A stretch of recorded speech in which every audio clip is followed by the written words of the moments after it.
Salve rapaziada, tamo junto na missão, laços firmes, união, isso que é tradição. Vascaíno do Ceará, fervendo o coração. Deixe seu link, se inscreva, pura emoção. No estádio ou na telinha, torcida não tem igual. Apoio incondicional, vibe de carnaval. Salve rapaziada vascaína, estou chegando com o plantão vascaíno. Incômodo na perna operada atrás a volta de Adson e Vasco avalia procedimento. Atacante relatou que está sentindo a placa raspar na perna. Adson passou por uma cirurgia no início de setembro de 2024 para prender uma placa de fixação com o objetivo de corrigir a fratura na tíbia da perna direita. Ele vem sentindo essa placa raspar na perna à medida que realiza determinados movimentos. Essa etapa da recuperação serviu para confirmar o incômodo que o jogador já havia relatado em testes de corrida na esteira. O Vasco agora avalia se será necessário realizar um novo procedimento para a retirada da placa. O departamento médico aguarda apenas a conclusão da adaptação tecidual para tomar uma decisão. Ontem o Pedrinho deu uma entrevista falando sobre as negociações de venda da SAF. Veja um pequeno trecho da entrevista, roda o VT. Financeiro é grande e às vezes algum nome que é ventilado, obviamente isso aumenta a repercussão e o debate na mídia, com isso aumenta também o nível de propostas e a gente acaba não sendo tão forte no mercado. Então a gente já identificou os pontos necessários e devagarinho a gente, dentro do orçamento, respeitando muito toda a história que vocês já sabem, para a gente tentar ser assertivo e fazer um time mais forte, mais competitivo para a temporada. Pedrinho, a gente sabe que você trata com muito carinho dois projetos, que é a reforma de São Januário e o CT também, e a gente sabe que vai ter um investimento no CT. Queria que você falasse como está o andamento desses dois projetos. Faz parte de todo o processo também para você atrair e contratar jogadores, né? Porque os jogadores se falam, obviamente. Alguns jogadores optam por, de repente, clubes que pagam até um pouco menos, mas que têm uma estrutura melhor.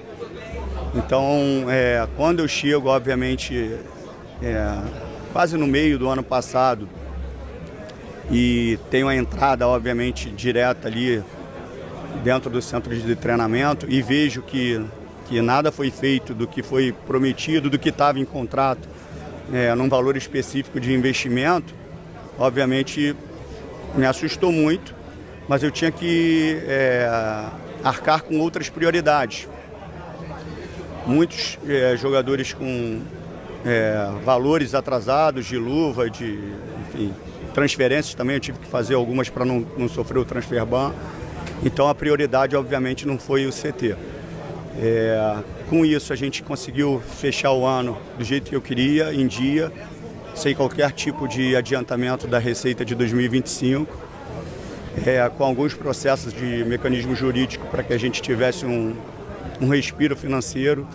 Dentre eles foi a medida cautelar antecedente, que a gente conseguiu prorrogar um pouquinho mais, e aí a gente tem um fluxo de caixa mais tranquilo para a gente separar um valor que não é gigantesco, mas para dar, no mínimo, um suporte adequado de estrutura ali dentro do centro de treinamento, que é uma coisa que me incomoda por diversos aspectos. Primeiro, porque que eu acho que o Vasco merece uma coisa muito maior. Segundo, porque estava em contrato e não foi cumprido. E foi passado para fora uma coisa que as pessoas tentam jogar, obviamente, debaixo do tapete, né? Muitas vezes. Como, não, já passou, agora contigo daqui para frente. Não já passou não. Esse problema é causado por isso. E a gente tem que trazer à mesa, porque muitas pessoas se aproveitam disso para fazer política dentro do Vasco. E isso cansa. Então, assim, eu vou ser sempre transparente, vou ser sempre verdadeiro e vou falar a verdade para todo mundo. Não vou ficar criando história. Então, agora a gente conseguiu dar um respiro. A gente tem que ser assertivo, porque o dinheiro é curto. E mais com a recuperação de alguns atletas, que teoricamente faz parte até da minha contratação, que se você me perguntar como não foi pago praticamente nada, vocês viram isso que foi publicado essa semana, eu estou pagando a todos esses atletas. Então, teoricamente, eu estou contratando esses atletas que já tinham sido contratados. Então, é todo um malabarismo financeiro para a gente botar o clube, tentar equilibrar financeiramente para alguns anos mais para frente, colher os frutos necessários. Pedrinho, você falou da medida cautelar. Vocês estão aprovando com credores, né, sem deságio, né, que é uma coisa difícil de acontecer no Brasil, mas com algumas alongamento de dívida e tudo, uma carência. Não sei se é exatamente a tua praia, né, mas você está mais ou menos por dentro, né, do assunto. Né? Queria que você falasse um pouquinho. A questão do deságio é com muito respeito aos credores, né, porque a gente tinha por lei botar um deságio praticamente no valor que a gente quisesse, e com muito respeito a todos os credores, que meu pai foi um dos funcionários ali também, então sei de toda dificuldade, fazer um acordo praticamente sem deságio, esticando um pouquinho as parcelas, né, mais longa. Com isso a gente tem mais respiro, como eu falei, de fluxo de caixa. A gente consegue ir pagando as dívidas, negociando, só de você negociar já encurta muito. A gente tem uma perspectiva que nas negociações a dívida caia, de repente, até mais do que da metade. E se a gente fizer isso com um cronograma muito bem elaborado de pagamento, a gente consegue sanear as dívidas.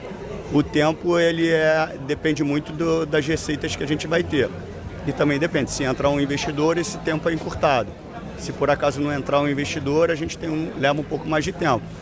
Mas como eu falei, eu não vou desrespeitar o Vasco.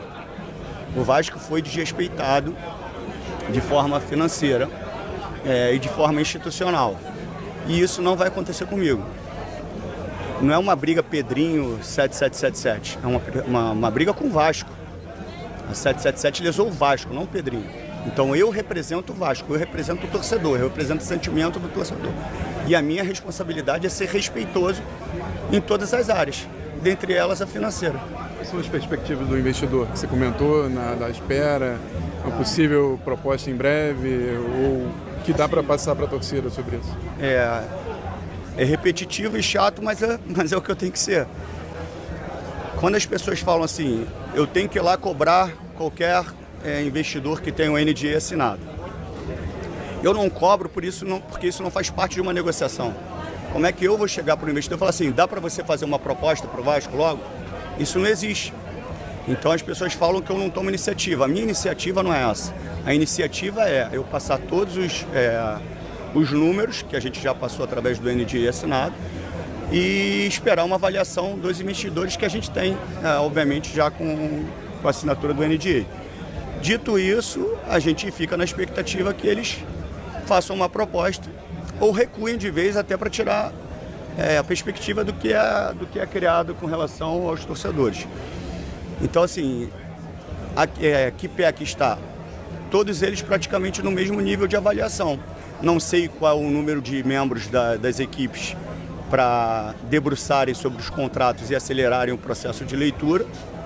Quanto mais gente, obviamente, mais rápido é feita a leitura, para que eles tenham uma definição se eles vão querer ou não, que tipo de proposta eles vão fazer, qual o modelo dessa proposta.